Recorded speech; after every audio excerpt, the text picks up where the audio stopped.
Bonjour et bienvenue à cette courte capsule sur le principe du pilotage par l'effort des tâches dans Microsoft Project Professionnel version 2019. Dans Project, le terme effort signifie travail. Pour une tâche planifiée automatiquement, vous avez la possibilité de la définir comme pilotée par l'effort. Cela signifie que si vous modifiez les affectations de ressources de cette tâche, sa durée peut changer tandis que le nombre d'heures d'effort, c'est-à-dire le travail nécessaire pour la réaliser, reste inchangé. Notez que les tâches planifiées manuellement ne peuvent pas être définies comme pilotées par l'effort. Lorsque vous ajoutez ou supprimez une ressource affectée à une tâche pilotée par l'effort, le volume de travail est réparti équitablement entre les différentes ressources. Dans l'exemple qui nous occupe, nous avons créé une tâche de mise en place d'un réseau informatique dans un nouveau bureau. Cette tâche est d'une durée de 2 jours et il y a une personne, une ressource, un technicien affecté à cette tâche. Afin d'illustrer plus visuellement ce que nous allons faire dans la suite de cet exercice et de cette démonstration, nous allons aller dans l'onglet Affichage, dans le groupe Fractionner l'affichage, cliquer sur la boîte Détails et choisir la vue Formulaire de tâches.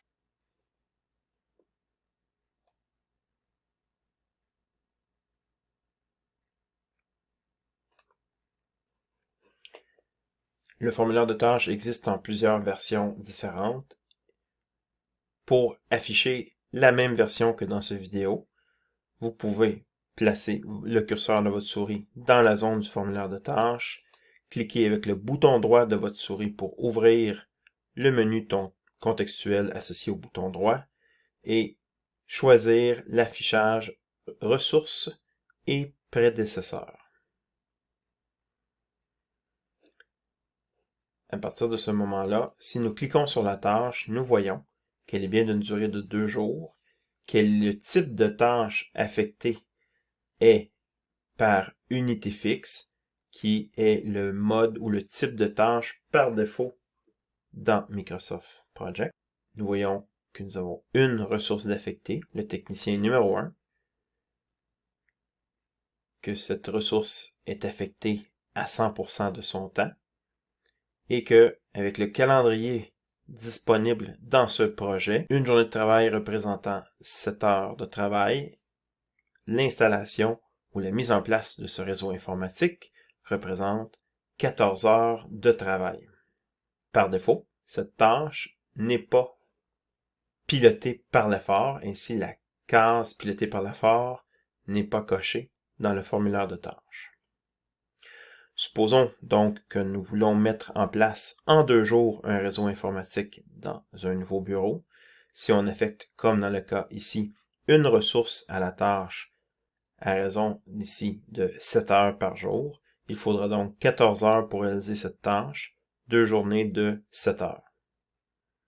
Si vous affectez une seconde personne à cette tâche, si elle est pilotée par l'effort, la tâche ne durera plus 2 jours puisque les efforts nécessaires pour la réaliser seront atteints plus rapidement par 2 personnes travaillant simultanément. Il suffira donc d'une seule plage de 8 heures. Si je ne coche pas la case pilotée par l'effort et que j'ajoute un autre technicien, une ressource supplémentaire, puisque nous sommes en unité fixe, en ajoutant une personne de plus, les 2 personnes seront affectées sur les 2 jours et cela représentera une somme de 14 heures de travail. Par contre, si avant d'ajouter ma deuxième ressource, je fais le choix que cette tâche en unité fixe ou en capacité fixe soit pilotée par l'effort, nous remarquerons qu'à l'ajout du deuxième technicien, nous avons 2 ressources affectées à 100% à cette tâche, mais la somme de travail reste inchangée à 14 heures. Comme ce travail-là peut être accompli en une seule journée, le pilotage par l'effort fait que c'est la durée qui est modifiée par Microsoft Project au niveau de la planification automatique. Et donc, 2 ressources travaillant une journée complète à 100% accomplissent 14 heures de travail et la mise en place du réseau ne prend maintenant plus qu'une durée de une journée. La planification pilotée par l'effort utilise donc la formule durée est égale à travail divisé par les unités. Dans le cas d'une tâche pilotée par l'effort, la première affectation se déroule de la façon suivante. Quand vous entrez des ressources pour la première fois pour une tâche pilotée par l'effort, la durée reste la même. On peut voir ici qu'on a une durée de 2 jours. Si j'ajoute des ressources, la durée ne change pas pour la première affectation. Par contre, si on ajoute ou on supprime des ressources après la saisie complète de la tâche, la durée change. Maintenant que je fais une deuxième saisie en ajoutant une deuxième ressource, la durée et la répartition du travail se modifient. Il est à noter que pour un type de tâche à travail fixe, par défaut, ce type de tâche fonctionne en mode piloté par l'effort. Et que pour une tâche ou un type de tâche